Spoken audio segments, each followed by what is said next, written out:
taxpayers are not getting the services that they need, that they depend on, that their lives depend on.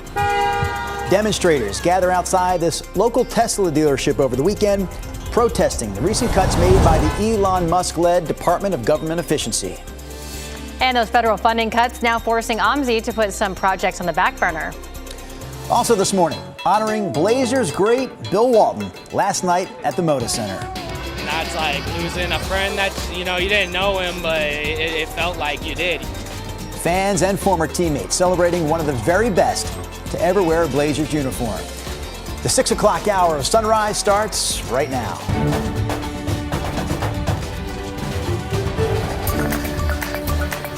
Good morning, and thank you for joining us on your Monday. I'm China Green. And I'm Drew Carney. We lost an hour of sleep over the weekend, but boy, we don't act like it, do we? No, we are ready to go on a Monday morning. Look at Chris.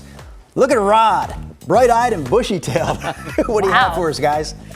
We have what's going to turn out to be a pretty nice Monday despite this rainy start that we've had. About a half of an inch of rain going back to last evening. But look at the band dropping to the south and notice the very sharp cutoff of the rain. So now we've got dry weather in the downtown Portland, Hillsboro, Battleground, and all this will continue to move off to the south in the next couple of hours. Still cloudy out there over downtown Portland. In fact, low clouds, 42 is the temperature. Moving forward by 7 or 8 o'clock at the latest, the rain is pretty much out of our region, including you folks in Salem and Albany, and we'll move forward to be mainly dry today with partly sunny skies opening up. 49 at noon, high temperatures, low to mid 50s this afternoon. Here's Chris. Rod, thanks for that. We've got a traffic alert in the Oregon City Gladstone area. This is I-205. Eric Patterson stuck in the backup now. It looks like we've got at least one lane blocked here. It's just north of the Oregon City on-ramp at Highway 213. You can see the flashing lights off in the distance. So that's trouble spot number one in the rain. We'll zoom in a little closer and you can see obviously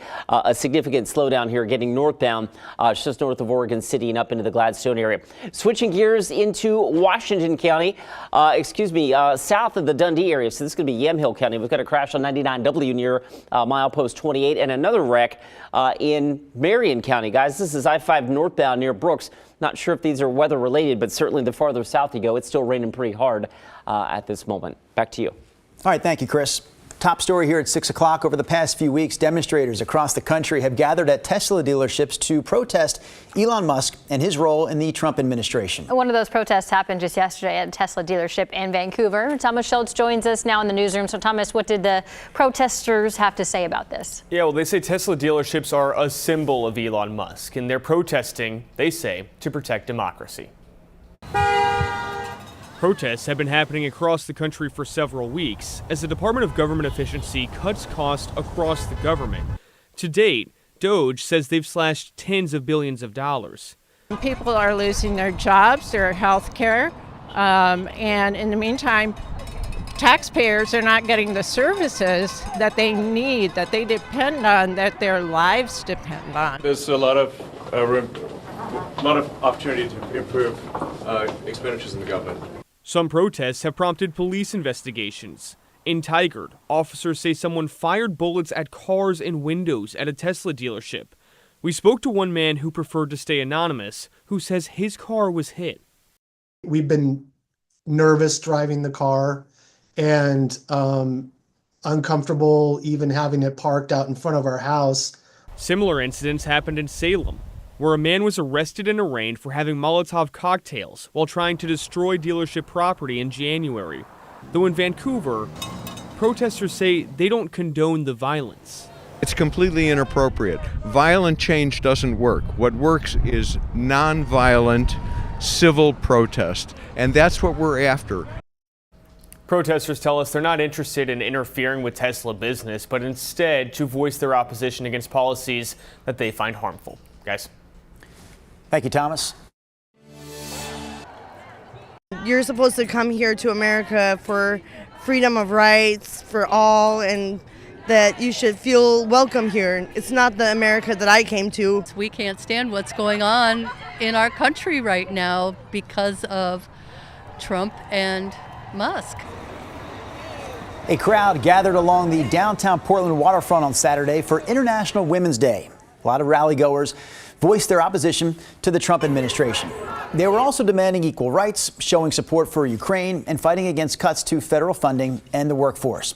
Some people we spoke to say they were protesting in the same spot 8 years ago during the Women's March, adding that they'll continue to mobilize and speak out. Save our parks! Save our parks! Save our parks! A group of people gathered at the entrance of Mount Rainier National Park Saturday to protest federal budget cuts. Demonstrators are calling on the government to support and fully fund national parks and public lands. In February, the Trump administration fired more than 4,000 U.S. parks and Forest Service workers, including in Oregon and Washington. And in Seattle, the future of the city's only national park is facing even more uncertainty. It was revealed last week that the Klondike Gold Rush in Seattle's Pioneer Square could have a lease terminated as part of the federal cuts. The park commemorates the gold rush of the 1890s. The park is the building, so if you no longer lease the building, that is the park. So this, in this case, eliminates the entire park, much less the park experience. It just doesn't make sense. The park is part of a list of over 100 buildings around the country that the Trump administration has suggested closing, which includes several buildings in Oregon as well. Because of the uncertainty around federal funding, OMSI says it's pausing work on several federally funded projects. So it has about 20 projects right now at various stages of completion, using money that had been already set aside. OMSI says it'll reassess the pause later this month after Congress votes on a new government funding bill. All right, check this out. One local high schooler has been selected as the champion of the year's Oregon Poetry Out Loud contest. Bina Roadcap is a junior at Grant High. And I think the first sentence I ever wrote was like, I think the first planet is Mars, you know, and it kind of bloomed from there. And while she actually enjoys creative writing more than poetry, the school librarian encouraged her to take part in Poetry Out Loud. B is the kind of student who, not only with me, but with her other teachers, seeks out advice and feedback. And I think we would all say that we've been more than willing to give of our time to her because she's so passionate about her education. What I really love about this competition is that, like, these incredible poets, like, I get to represent their work, which is really special, you know? And so I think I really love that process, to be able to, like, feel their words and their intention. And for what's next, Bina will also be headed for the national finals in D.C. early in May.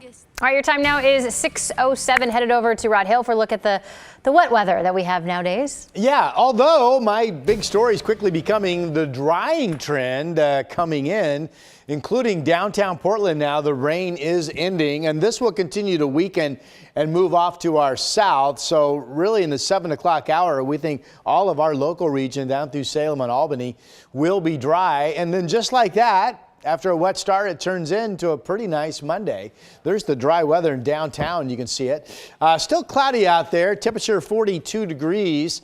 It's still raining down to the south. Wilsonville 40, Oregon City 39, Troutdale 41. Winds are generally north to southwest at about 10 miles per hour. Salem, you should see the rain end in the 7 o'clock hour this morning. You and Kaiser each at 42 degrees right now. So here's the mainly dry Monday quickly developing. 49 at noon with some breaks, and temperatures low to mid 50s this afternoon. Futurecast shows the rain dropping through our area in the 7 o'clock hour. Then here we are noon today. The moisture could kind of linger down around Eugene up into Mount Jefferson for some light daytime precipitation, but the rest of us, mainly dry weather. All right, the forecast map for today at 4 p.m. Pretty uniform numbers, 52 in the Grand, 50s in Madras, Bend, and Sun River, 52 today. And there are the 50-degree temperatures along the coast, and generally the 50 or better numbers at 4 p.m. up and down the I-5 corridor from Albany up into Kelso Longview. So here's our 7-day, and China mentioned the rainy pattern that we're going to be getting back into. 55 today, becoming pretty nice outside, mainly dry. Showers increase tomorrow. A rainy Wednesday with a strong front, which springboards us into a return to colder, wetter weather. Could be hail showers on Thursday with snow down to 1,500 feet. Could be a winter storm warning issued for this weekend, especially Saturday night and Sunday for the Cascades for heavy snow. We'll get some heavy rain and gusty winds this weekend. I know Chris is keeping an eye on the Shamrock Run that Sunday. I'm sorry. Yeah, you could have done better with that one, Ron, that's for sure. Thank you, though.